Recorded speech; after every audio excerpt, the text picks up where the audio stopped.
À cette position, je voudrais fredonner une chanson. Si vous ne connaissez pas, vous n'avez pas besoin de chanter. Peut-être certains comprennent ça.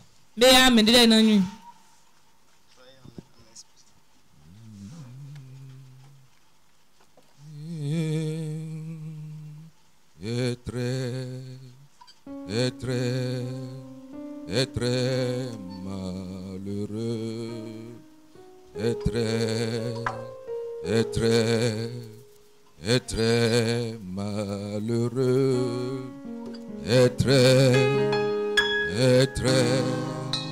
est très malheureux, celui qui n'a pas Jésus est très malheureux. Est très malheureux, est très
Gloire à Dieu. Gloire au Seigneur Jésus. Tu es heureux. Toi qui es arrivé ici, tu es heureux. Et là qui a donné sa vie à Christ, il est heureux. Il n'a pas besoin d'aller chez le charlatan. Il n'a pas besoin d'aller chez les holy. Il est le seul qui révèle. Aujourd'hui, Jésus-Christ te révèle quelque chose aujourd'hui. C'est pourquoi je dis tu es heureux. Gloire à Dieu. L'Esprit Saint, te demandons de prendre contrôle de tout maintenant. Qui sommes-nous Quelle intelligence avons-nous pour pouvoir se présenter devant ce peuple?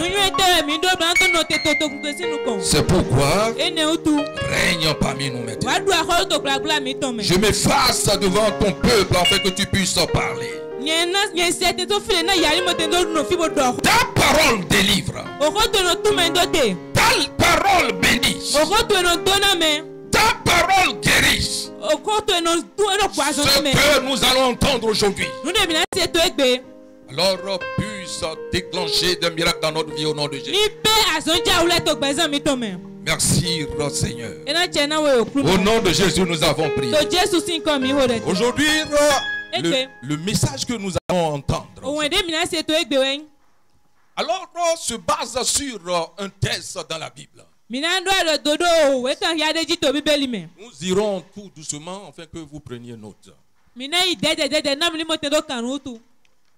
allons voir ça dans Colossiens 1, versets 26 et 27. Jésus veut te révéler quelque chose. Il veut alors te rappeler de la valeur qu'il a mis en toi.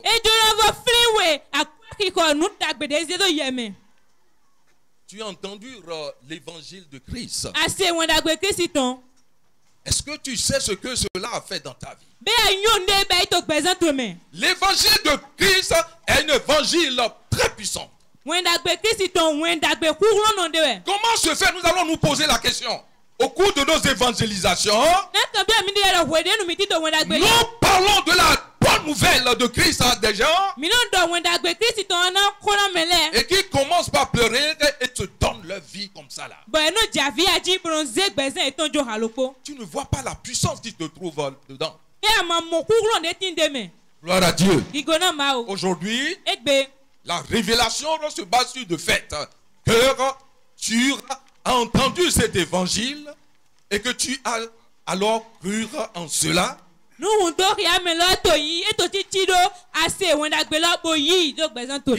a une valeur qui alors est créée en toi. Cette valeur qui te fait alors la demeure de Jésus-Christ de Nazareth.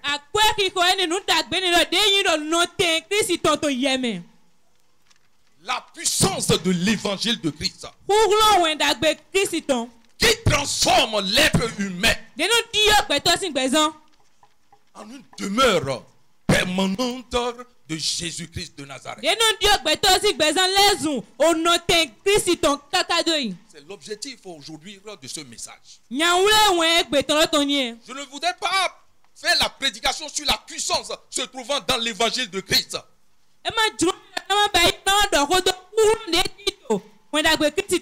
Mais l'expression de cette puissance dans la vie de ceux-là qui ont entendu et qui ont donné leur vie.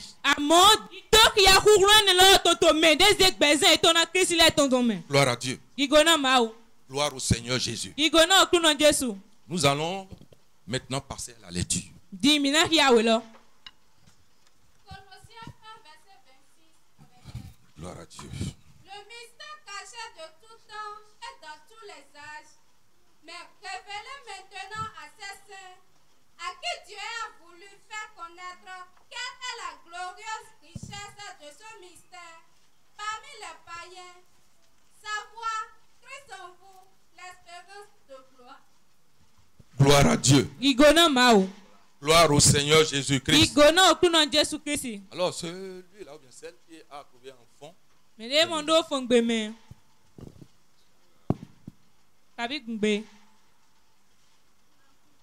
Yes.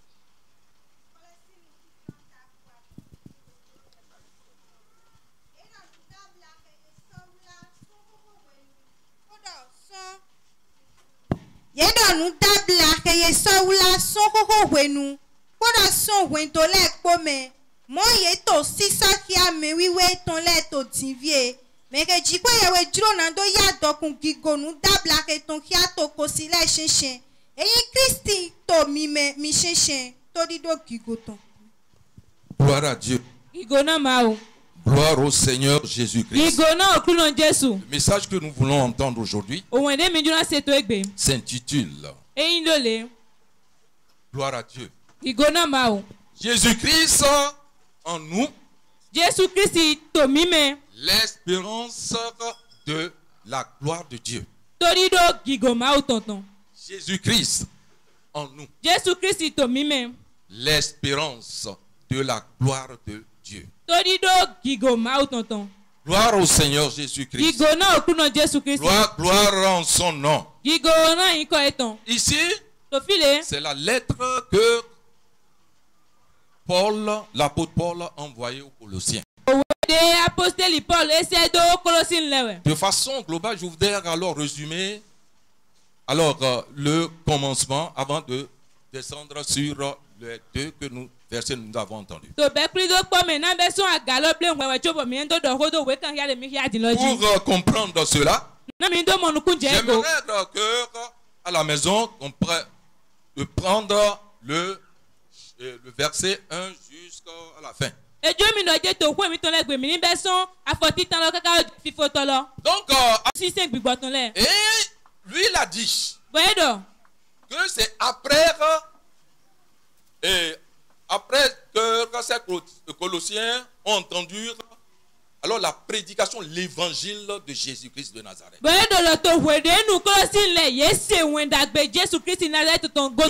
la bouche d'Épaphras. Lorsqu'ils ont entendu cela, ils ont reçu l'évangile de Christ. Et ils ont cru en cela. Et après ça, il y a une belle vie qui a commencé en eux. Et cette remarque, il est en train de leur envoyer. Il est content.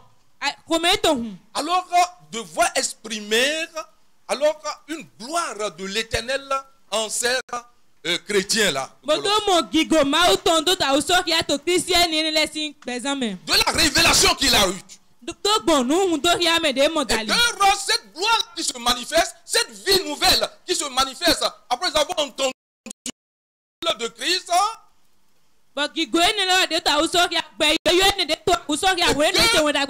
cette foi qu'ils avaient manifestée après avoir entendu cet évangile, ça a débarré une nouvelle vie en eux. Si on les compare leur vie, la manière dont ils alors se comportent par rapport à leur ancienne vie, on a constaté qu'il y a un changement. De là, il est en train de dire l'évangile qu'ils ont reçu, c'est un évangile très puissant. L'évangile de Jésus-Christ, c'est un évangile qui transforme les vies, qui transforme l'être humain pour lui donner une nature nouvelle et qui transforme alors l'être humain qui a écouté cela et a reçu cela en une nature qui lui permet d'être quoi? La demeure de Jésus-Christ de Nazareth.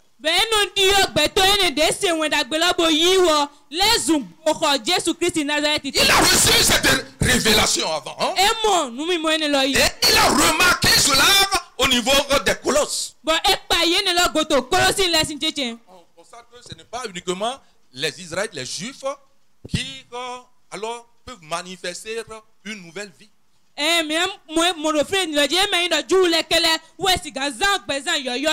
Cette grâce est donnée à tout le monde. Ce qui se remarque au niveau des Colossiens, alors est aussi valable pour tous ceux-là qui entendent la parole, l'évangile de Christ. Alors pour se donner à ça, leur vie doit changer.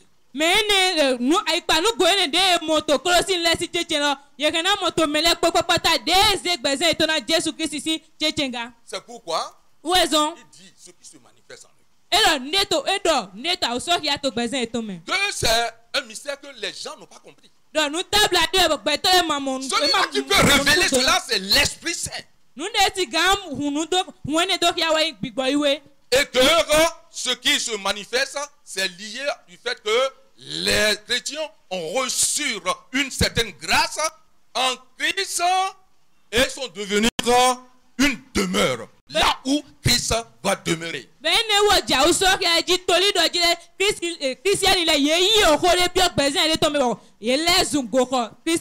Ce qui se manifeste dans ces colosses qui ont cru en l'évangile de Christ a été relaté dans la prière de Jésus-Christ, ces derniers moments, lorsqu'il s'en va vers le sacrifice.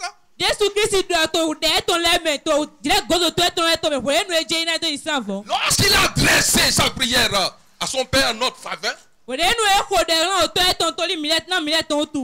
Seigneur, voilà que je m'en vais. Tu dois faire quelque chose. Tu vas donner alors à ces hommes-là que tu m'as accordé cette nature. De telle manière que nous serons en eux. Gloire à Dieu. Pour former avec eux une unité. Ce ne serait pas comme ce qu'on faisait dans l'Ancien Testament. Et que nous visitons sporadiquement alors tes enfants. Non. Leur donner cette grâce-là de telle manière qu'ils puissent être notre demeure. Gloire à Dieu. Gloire au Seigneur Jésus-Christ. Jean 17, versets 22 et 23. Nous allons souligner ce mot-là. C'est Jésus-Christ qui est en train de prier à son Père. À notre faveur. Pour que ce mystère qu'on a rencontré au niveau des Colossiens et qui se manifeste également en toi, alors Jésus-Christ a demandé à son Père.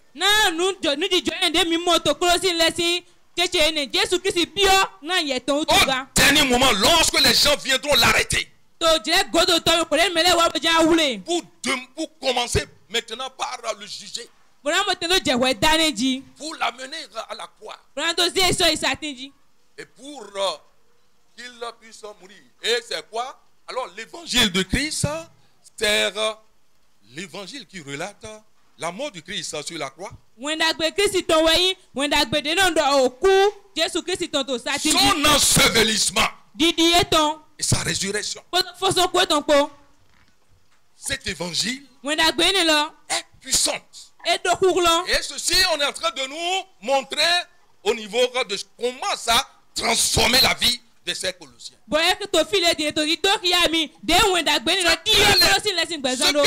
Ce qu'on remarque au niveau des Colossiens, on est en train de remarquer également à ton niveau. Gloire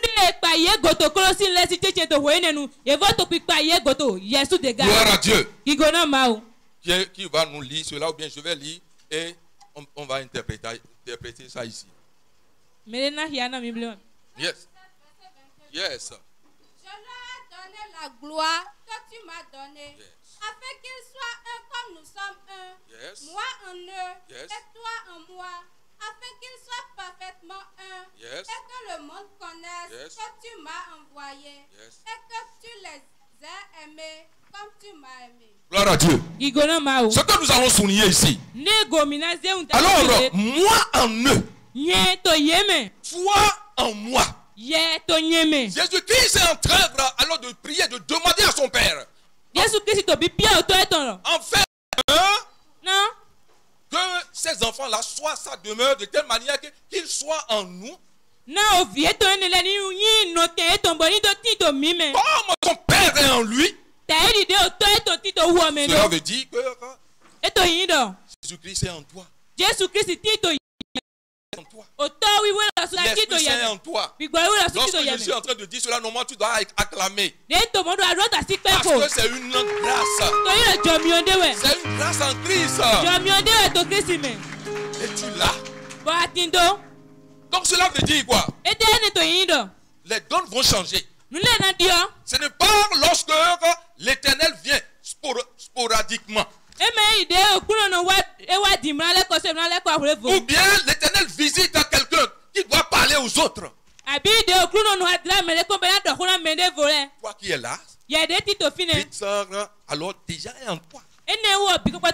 Celui-là qui visite peut rester un peu parti.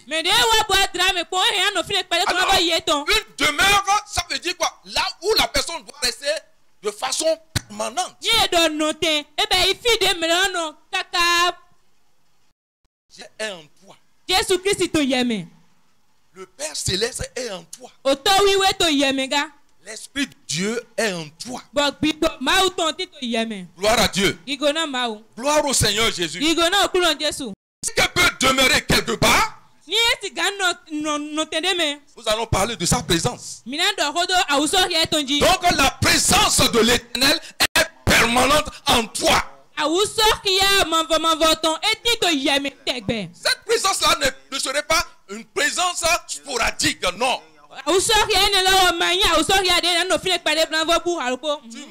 Tu marches avec ceci. Tu demeures.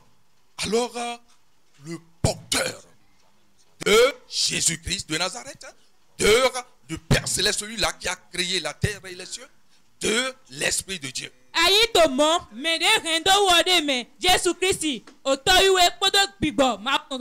nous avons cru en l'évangile de Christ, notre prière sera un peu erronée. Pourquoi? Alors nous sommes en train de biaiser ce que nous appelons la foi agissante. La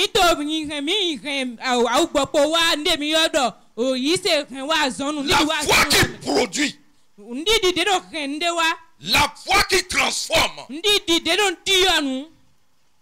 Jésus-Christ, visite-moi. Oh, Jésus-Christ est déjà en toi. C'est cette grâce-là que tu as reçue en Christ. Donc, vous allez remarquer la prière de Jésus-Christ adressée à son Père dans ma faveur est réalisée au niveau des Colossiens. Et l'Éternel ne peut pas être quelque part sans que sa gloire ne se manifeste. Gloire à Dieu. Gloire au Seigneur Jésus-Christ. Donc lorsque nous parlons maintenant Christ en moi, il faut savoir que nous sommes en train de dire la présence de Christ est en moi.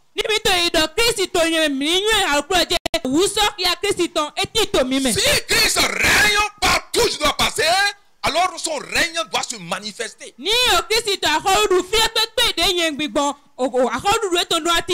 Gloire à Dieu. Gloire au Seigneur Jésus-Christ. Alors, nous allons dire quelque chose. Qu'est-ce que c'est que la gloire? On dit là où il est, sa gloire doit se manifester. Peut-être que sa gloire se manifeste en toi, mais toi tu ne remarques pas. Il ne peut pas être en toi que sa gloire est en train de manifester. Nous allons dire de façon littéraire, la gloire, c'est un phénomène qui se passe en nous que notre attendement ne peut pas expliquer.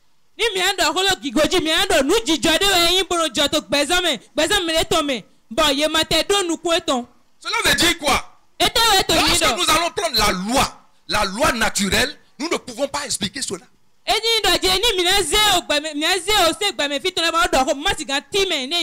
Prenons le cas de Moïse.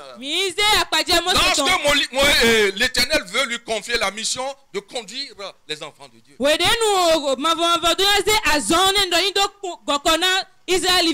avait remarqué la présence de l'Éternel. Lui seulement, l'Éternel n'est pas en lui, mais l'Éternel l'a visité. Et qu'est-ce qu'il a vu? Il a vu qu'il y a un buisson là de feuilles vertes, mais sur ça là, il y a des feux qui brûlent. Sur le plan naturel là, normalement ces feuilles là doivent brûler. Ok?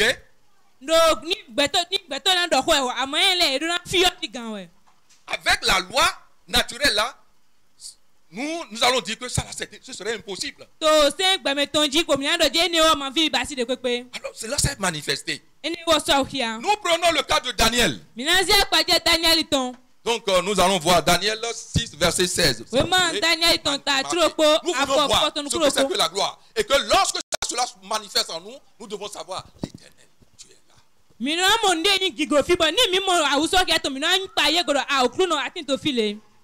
Gloire à Dieu. Dans Daniel 6 verset 16. Daniel 6 verset 16. Yes. Alors le roi donna l'ordre qu'on amena Daniel Yes. et qu'on le jeta dans la fosse au lion. Gloire à Dieu. Le roi prit la parole et dit à Daniel, Yes. puisse ton Dieu, quand tu sers Yes. avec persévérance, te délivrer. 17. Bon, après je vais faire cela. Donc, il y a quelque chose qui s'est passé au temps de Daniel. C'est Daniel-là qui est aimé par le roi. Le roi Darius ici, là, maintenant. Et les gens ont fomenté des coups contre lui. Et même, on a obligé le roi à faire sortir une loi. On a dit, à partir de tel temps, lorsque vous allez faire de prière, votre prière doit s'adresser au roi. Et non à un Dieu. C'est là, lorsqu'on lui a dit cela, il est rentré dans sa chambre là. Il a ouvert toutes les fenêtres pour que les gens le voient. Et il a commencé par prier à son Dieu. Les gens ont constaté cela pour aller raconter au roi. Tout complot alors qui est forgé contre ta vie. Quel que soit ton niveau, que la jalousie veut alors faire du mal. Je crois fermement en ce Jésus-Christ qui est en moi. Et je me base sur sa puissance. Et je déclare maintenant. Annulez ce programme. Annulez maintenant. Annulez. Gloire à Dieu. Lorsqu'on est parti dire au roi, le roi avait le grincement du cœur. C'est Daniel. Lui ne veut pas se décider. Et les gens forcés. Mais c'est pas toi qui a fait sortir la loi. Et si tu fais ça là, d'autres personnes vont faire ça et puis on va laisser. La loi, c'est la loi. Et tout le monde doit alors honorer à la loi du roi. Il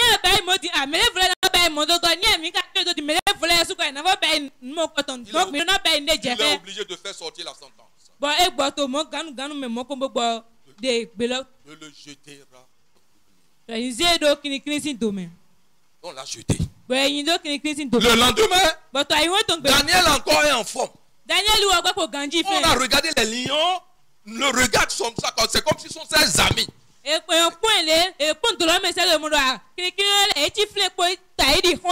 la présence de Dieu qui est avec Daniel. Et qu'est-ce qui va se manifester? Une loi surnaturelle. Une loi surnaturelle. Ces lions, même l'homme là, va devenir féroce. Daniel est là.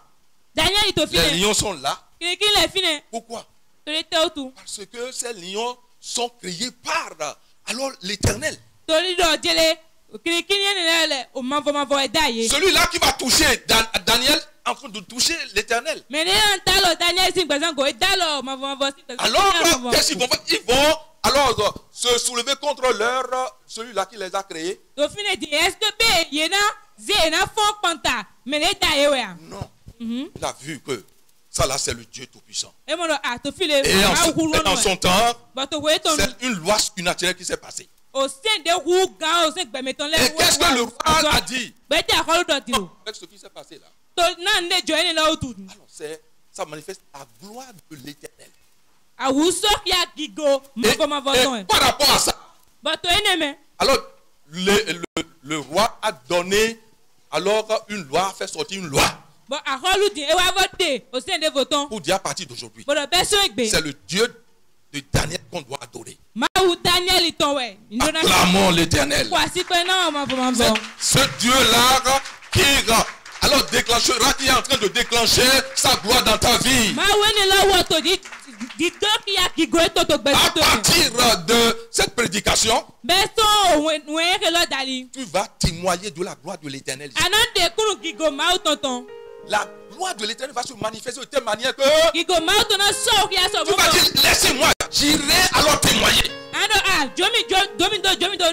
L'Esprit de Dieu va te donner la force de telle manière que tu iras dire, ah, ça là, je n'ai jamais rencontré. Comme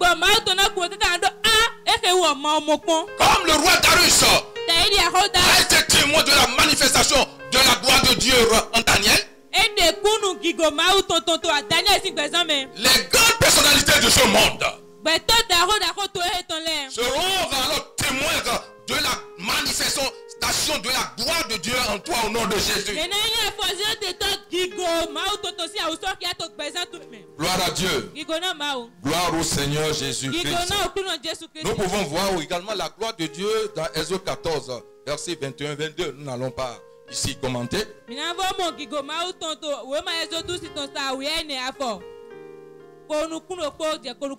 pouvons voir la gloire de Dieu dans Nombre 20, verset 11.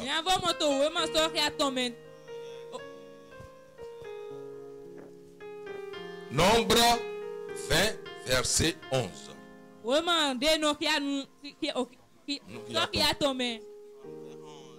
Ok. Écrivez. Exode 14, verset 21-22.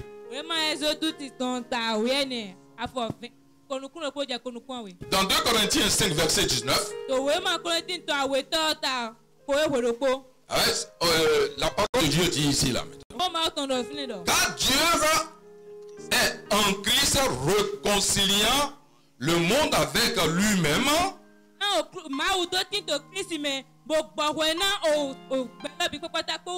En n'imputant point aux hommes leur offense.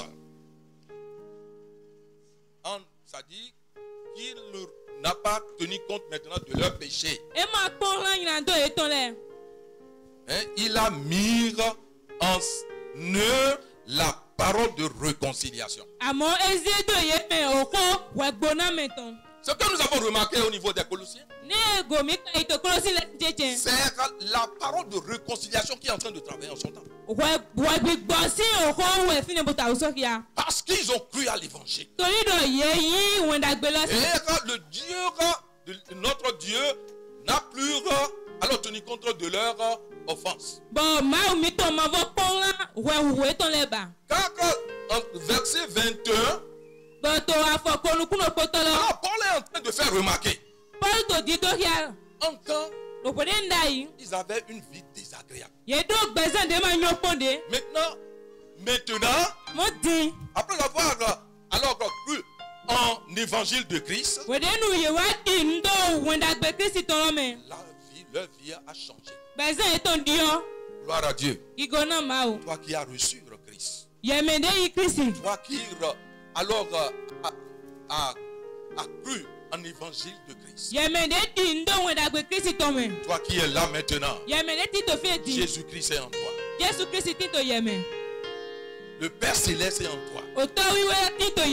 L'Esprit de Dieu est en toi. Et si Jésus-Christ est en toi,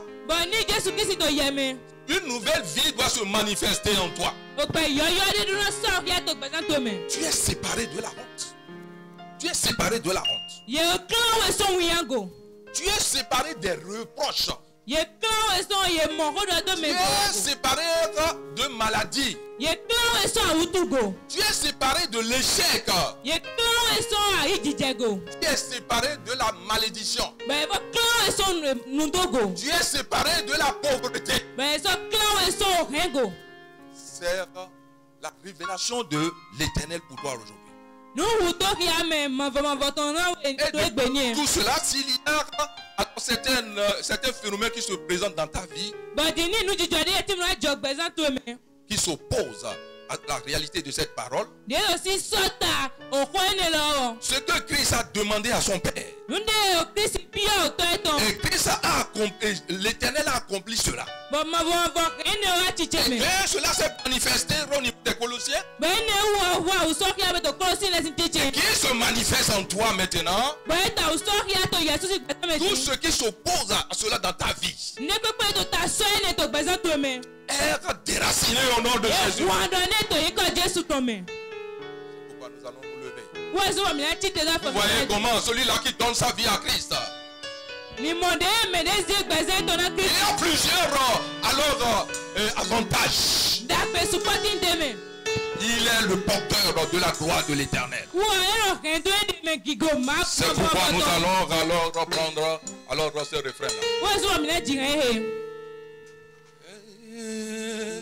Est très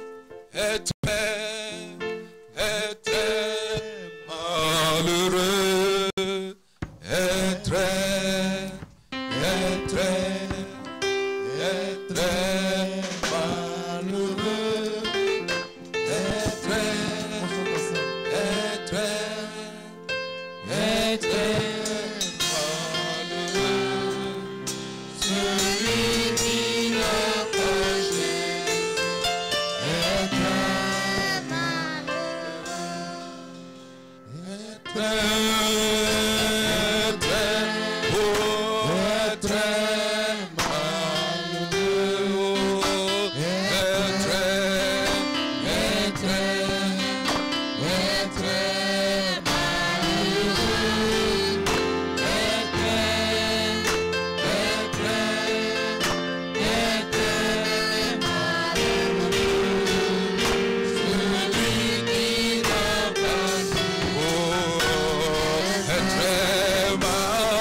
malheureux,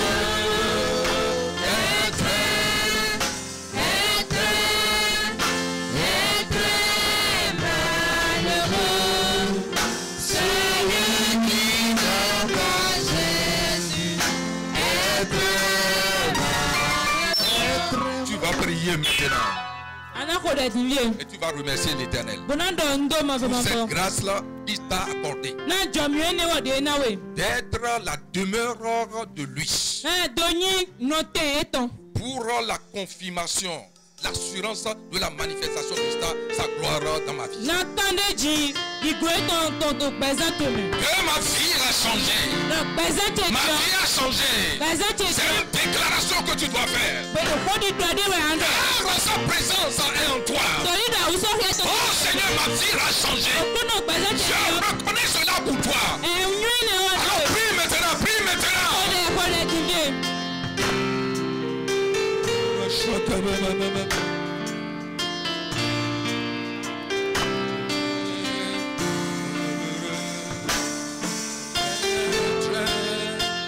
Oh mais oui, Jésus-Christ est puissant. Oh oui, je suis heureux. Prie maintenant. C'est une déclaration que tu dois faire. Seigneur Jésus, grâce à toi je suis heureux. Je vis dans la dimension de ta gloire.